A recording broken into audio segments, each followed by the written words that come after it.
తెలుగు వాళ్ళు పెబల్లో ఉన్న, పెబల్ అంటే ఒక చిన్నపాటి భారతదేశం, సమైక్యంగా అందరూ కలిసి జరుపుకునే పండగ. ఈ పండగను ఈ ఉగాది నుండి శ్రీరామనవమి వరకు జరిగే 9 రోజుల్ని వసంత నవరాత్రులు అంటారు. మనం శరణ్ నవరాత్రులు, శ్యామలాదేవి నవరాత్రులు, 4 రకాల నవరాత్రులు జరుపుకుంటాము. ఇది వసంత కాలంలో వచ్చింది. శ్రీకృష్ణుడు గీత లోపల ఋతువుల్లో నేను వసంత ఋతువును అని చెప్పాను.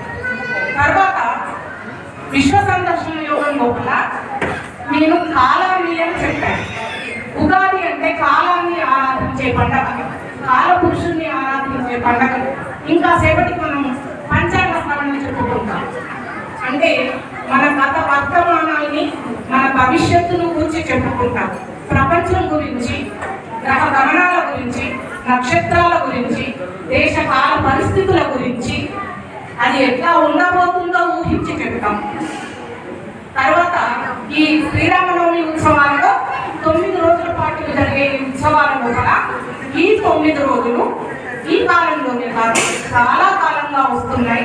రాజుల కాలం లోపల ఈ వసంత నవరాత్రి ఉత్సవాలలో వీరులకు ఫల ప్రదర్శన పోటీలు పెట్టి వాటిల్లో విజేతలైన వాటికి బహుమానాలు ఇచ్చేవాళ్ళు, పండితులను సత్కరించేవాళ్ళు, కళాకారులను ప్రోత్సహించేవాళ్ళు. అంటే ఈ నవరాత్రులు మన సంస్కృతి సంప్రదాయ వారసత్వాల వాహిక.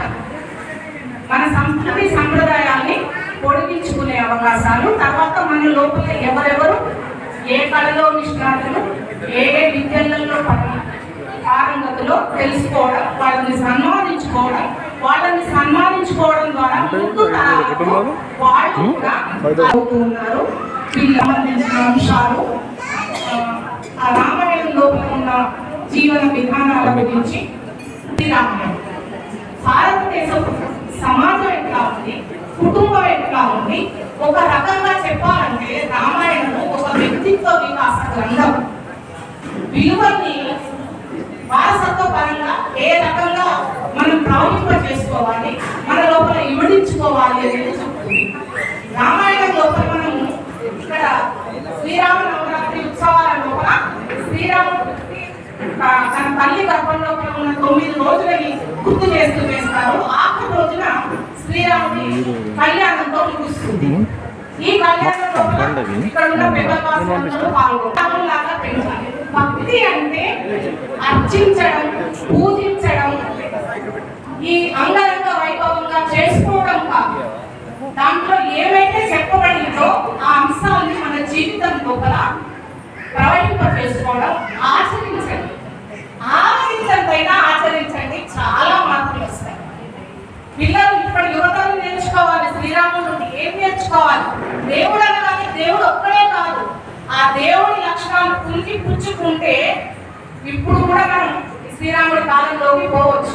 తల్లిదండ్రులను గౌరవించడంలో కావచ్చు, తల్లిదండ్రుల మాట వినడంలో కావచ్చు, భార్యాభర్తల అనుబంధాల విషయంలో కావచ్చు, అన్నదమ్ముల గౌరవాల విషయంలో కావచ్చు, హనుమంతుడి భక్తి గురించి కావచ్చు, ఇట్లా మనం చెప్పుకుంటూ పోతే అనేక అంశాలు రామాయణం లోపల